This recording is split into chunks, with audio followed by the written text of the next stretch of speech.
안녕하십니까. 성결대학교의 전준우 교수입니다. 먼저 이렇게 귀한 자리를 주셔서 너무 감사의 인사를 드리도록 하겠습니다.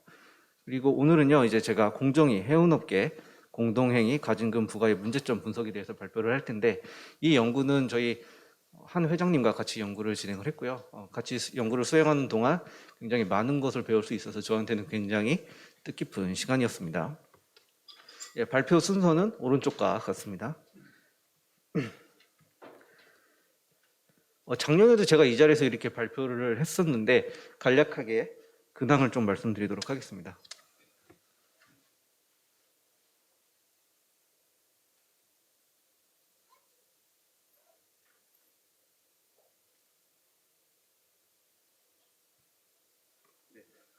작년에 제가 딥러닝과 시뮬레이션 기반의 해운 및 항공운임 예측과 관련된 연구를 했었는데요. 올해도 이제 삼성과 계약을 연장을 해서 지금 진행을 하고 있고, 지금 이제 예측 결과치만 간략하게 말씀드리면 전체 6개 노선에 지금 총 정확도는 한 86% 정도 나오고 있고요. 그리고 주요 노선인 미주와 그리고 유럽 쪽은 90% 정도 나오고 있습니다. 자, 다음은 연구 개요 발표하도록 하겠습니다. 23개 선사들, 국적 12개, 외국적 11개 선사들이요. 한 동남아 항로에서 운임을 인상시킬 목적으로 기본 운임의 최저 수준, 부대 운임의 신규 도입 및 인상 등의 합의 및 실행했다라는 내용입니다. 이를 통해서 공정위는 가진금 총 962억 원을 부과했습니다. 자, 그러면 연구의 필요성에 대해서 설명을 드리도록 하겠습니다. 동남아 항로에 이어서요, 공정위는요, 한중 항로, 그리고 한일 항로에 대해서도 제재를 가하려고 하고 있습니다. 물론 뭐 오늘 좋은 소식이 있었다라고 얘기를 들었지만, 그래도 한 번 더 말씀드리도록 하겠습니다. 그리고 과연 선사간 공동행위로 운임이 안정되었는지, 아니면 또 다른 요인이 있었는지 분명히 분석할 필요가 있다고 생각이 되어집니다. 그리고 선사간 공동행위의 기본 목적은 수익성이 될 겁니다. 지금 공정위 얘기대로 운임 수준을 어느 정도 단합을 했다면 그 운임 수준이 선사의 이익을 안정적으로 보장할 정도인지 분석할 필요가 있겠습니다. 자, 다음은 연구 요약에 대해서 발표를 하도록 하겠습니다. 먼저 제가 연구 요약을 말씀드리는 이유는요, 연구 요약을 먼저 들으시고 이런 식으로 논문을 검증을 했구나 라고 발표를 들으시면 더 이해가 쉬울 것 같아서 이런 식으로 발표 구성을 했습니다. 네, 크게 두 가지 측면에서 검증을 했습니다. 선사 간 공동행위로 인한 운임의 안정성을 검증을 했습니다. 지금 선사 간 공동행위보다는요, 실제로 분석을 해보니까 중국 정부의 개입 이후에, 즉 중국 정부가 과도한 덤핑 운임을 금지시키고 난 이후에 운임이 안정된 것으로 분석이 되었습니다.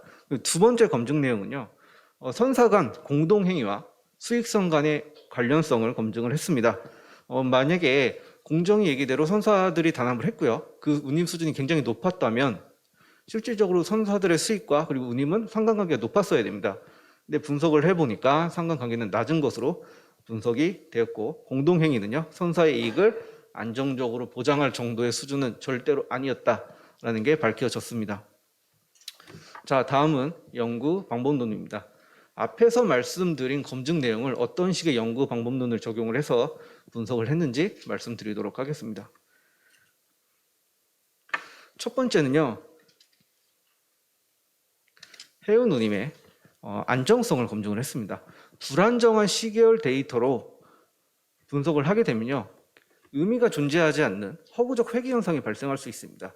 따라서 본 연구에서는요, 해운 운임의 안정성을 ADF 단위근 검정을 적용을 해서 분석을 했습니다. 자, 다음은 해운 운임의 변동성을 분석을 했습니다. 주가, 환율, 인플레이율, 그리고 마찬가지로 해운 운임도 마찬가지겠죠. 지금 현재의 어떤 평균적인 수준보다도 변동성이 더 큰 주요 관심사가 될 수 있습니다. 본 연구에서는 해운 운임의 변동성을 분석하기 위해서 GAR, CH 모형을 적용을 했습니다.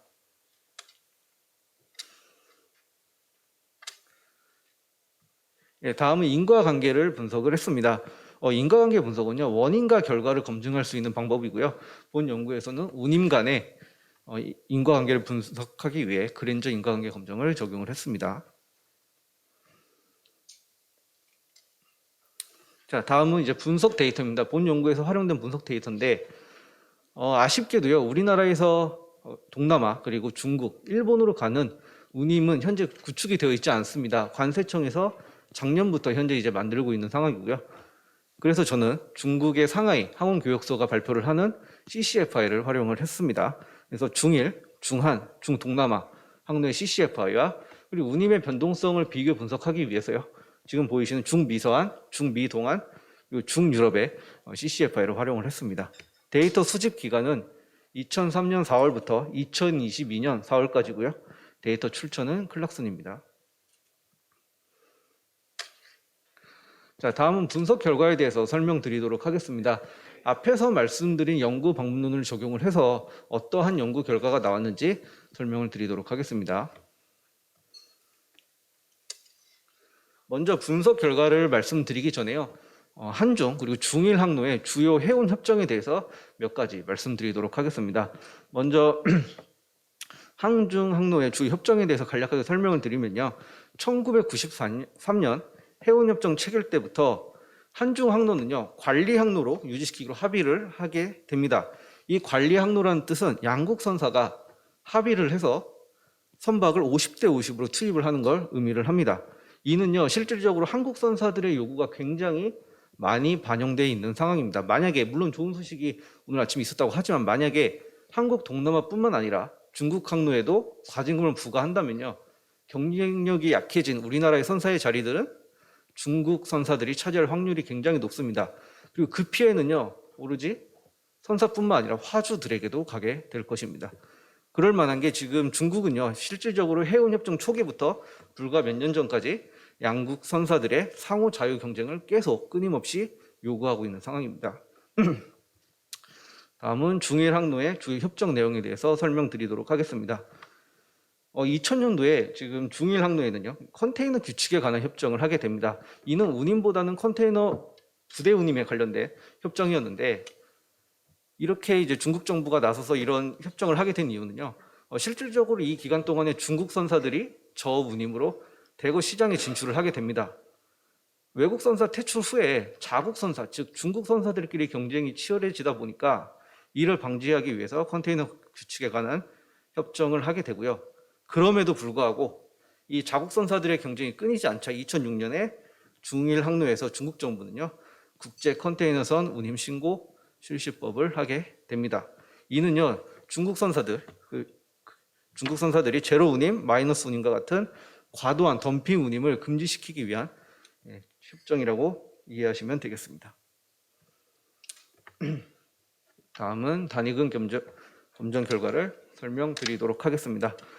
앞에서 말씀드렸다시피 이제 6개 항로의 해운 운임 데이터의 안정성을 검증을 했습니다.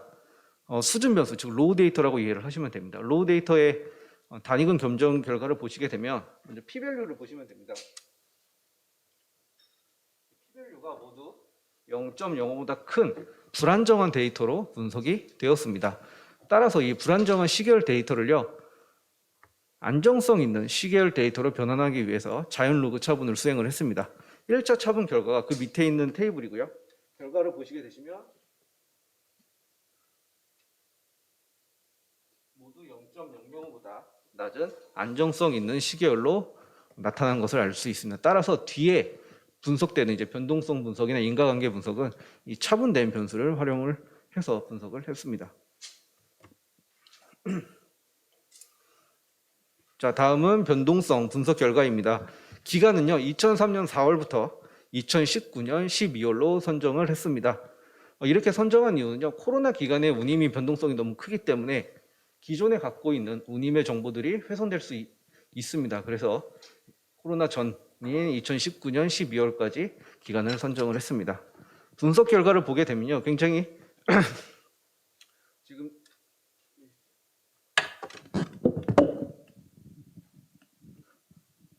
분석 결과를 보시게 되시면요, 중일 항로의 변동성 평균이 2위로 나타났고요, 중한 항로의 변동성 평균이 3위로 분석이 되었습니다. 이 결과가 뜻하는 게 공정위 주장대로 만약에 이 중일 항로 그리고 중한 항로에 단합이 있었다면요, 실질적으로 변동성이 굉장히 낮았어야 됩니다. 근데 분석 결과를 보게 되면 일반적인 컨테이너 시장에서 발생되는 변동성이 그대로 나타난 것을 알 수 있습니다. 이게 뜻하는 게 절대 이 중일항로, 중환항로는요 폐쇄적인 시장이 아니라는 것을 뜻하고요. 그리고 단합이 있었어도 그 효과가 미미했거나 아니면 없었다라고 볼 수 있습니다. 그 동남아 항로 같은 경우에 보면 변동성이 6위 정도로 분석이 되었습니다. 이 부분은 뒤에서 다시 한 번 더 제가 설명드리도록 하겠습니다. 그리고 실제로 이 왼쪽에 있는 한번 그래프를 봐주시겠어요?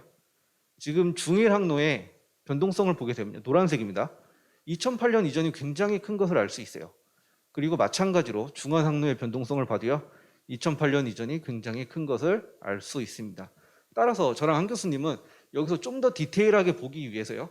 중국 정부가 개입 전과 개입 후로 나눠서 변동성을 파악을 했습니다. 자, 먼저 중국 정부 개입 전의 변동성입니다. 즉, 중국 정부가 과도한 덤핑 운임 금지를 하기 전인 2003년 4월부터 2007년 12월까지 결과입니다. 자, 보시게 되면요. 변동성 평균이 중일 항로가 1위로 분석이 되었습니다. 그리고 중환 항로도요. 마찬가지로 2위로 분석이 되었습니다. 그리고 중동남아 항로도 전체 기간으로 보면 변동성이 6위였는데요. 지금 보시면은 4위로 더 하락한 것을 알 수 있습니다. 실제로 이 기간 동안에는요. 중국 선사들이 저가 운임으로 이 시장에 진출을 했고요. 그리고 나서 외국 선사들이 퇴출이 되고 난 후에 중국 선사들이 저가 운임을 굉장히 경쟁을 많이 했습니다. 그렇기 때문에 우리나라 선사들, 일본 선사들이 어려움에 취했었고 또 자국 선사들끼리 경쟁을 하니까 중국 정부는 과도한 덤핑 운임 금지를 하게 됩니다. 그래서 중국 정부 개입 이후 2008년 1월부터 2019년 12월까지 결과를 말씀드리도록 하겠습니다. 예, 중국 정부의 과도한 덤핑 운임 금지 이후에 결과를 보게 되면요. 예, 재미있는 결과가 나타났습니다. 중국 정부 개입 전에 변동성 평균 순위가 1위였던 중일 항로가 5위로 하락을 합니다. 마찬가지로 중환 항로 또한 변동성 평균 순위가 2위에서 4위로 하락한 것을 알 수 있습니다. 그리고 중국 동남아 항로도요 4위에서 6위로 하락한 것을 알 수 있습니다. 이 결과를 통해 해석할 수 있는 건 중국 정부의 개입 이후에 안정화된 중일 항로의 운임이 중환 항로 그리고 동남아 항로에도 영향을 미친 것을 뜻합니다. 하지만 한 번 더 검증을 했습니다. 과연 이 해석이 맞는지 검증을 하기 위해 앞에서 말씀드린 인과관계 검증을 했습니다. 지금 이제 중일 항로, 중환 항로 그리고 중동남아 항로의 운임 간의 원인과 결과를 한번 분석을 해봤습니다. 왼쪽에 있는 테이블이요. 중국 정부 개입 전에 인과관계고요. 그리고 오른쪽에 있는 테이블이 중국 정부 개입 이후에 인과관계 테이블입니다. 지금 보시게 되면 제가 좀 이해하기 쉽도록 영향관계를 X로 표시를 해뒀습니다. 자, 중국 정부 개입 전에는 중일 항로의 운임이 어디에도 현재 영향을 미치지 않는 것으로 분석이 되었습니다. 근데 재밌게도 중국 정부 개입 이후에 중일 항로의 운임이 중국 정부 개입 이후에 안정된 중일 항로의 운임이 중환 항로 그리고 중국 동남 항로에도 영향을 미친 것으로 분석이 되었습니다. 그리고 동남아 항로의 운임도요 중일 항로에 영향을 미친 것으로 분석이 되었어요. 심지어 유의 수준을 90% 수준을 좀 낮추면요 중한 항로의 운임이 중일 항로에도 영향을 미치는 것으로 분석이 되었습니다.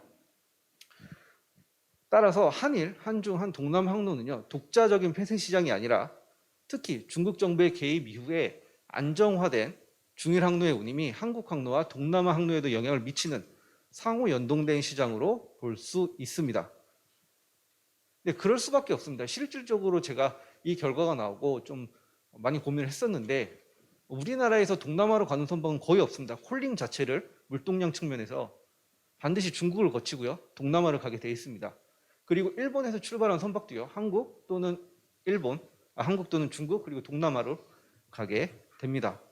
따라서 동아시아 시장 전체로 봐야지 지금 공정위에서 단순하게 한국과 동남 항로 단일 노선으로만 보고 과징금을 부과한 것은 잘못된 판단이라고 생각됩니다. 다음은 운임과 선사의 수익 관계를 봤습니다. 공정위 얘기대로 선사들이 공동회계를 통해서 최저 운임 수준을 단합을 했다면, 그 수준이 굉장히 높다면 운임과 그리고 선사들의 수익은 굉장히 밀접한 상관관계가 있어야 됩니다. 실제 분석을 해봤습니다. 그래서 해운 운임과 매출액, 영업이익, 유형 자산 회전율 간의 상관관계 분석을 수행을 했습니다. 분석 대상 선사는요, 과징금 부과 상위 기업인 고려해운, 흥하해운, 장금상선, 남성해운, 청경해운으로 선정을 했습니다. HMM은 미주 노선이 주력이기 때문에 제외를 했습니다. 그래서 보게 되면요, 운임과 선사의 영업이익, 매출액, 유형자산 회전율 간의 상관관계는 낮은 것으로 분석이 되었습니다. 이러한 결과가 뜻하는 건 선사들의 공동행위를 통해 어느 정도 설정한 그 운임 수준은요, 절대로 선사들의 수익을 보장할 정도는 아니었다라는 걸 이 분석 결과를 통해서 알 수 있습니다. 그렇다면 선사들의 수익은요, 일반적으로 터미널 운영, 그리고 육상 물류, 벙커, 그리고 벌크를 통해서 창출되어졌다고 보여집니다. 네, 마지막 결론입니다. 저와 한 교수님의 연구에서는요, 크게 두 가지 측면에서 봤습니다. 운임의 안정성, 그리고 공동행위와 수익성 간의 관련성 검증을 했고요. 그래서 분석 결과를 보면 선사들의 공동행위보다는 중국 정부의 개입으로 운임이 안정된 것을 확인할 수 있었습니다. 그리고 두 번째는 선사들의 공동행위를 통해 설정한 그 운임 수준은요, 절대로 선사들의 수익을 안정적으로 보장할 정도의 수준은 아니었던 것이 밝혀졌습니다. 따라서 이러한 낮은 운임 수준은요, 실질적으로 선사들이 아니라 화주들에게 이익을 제공을 했습니다. 예, 종합입니다.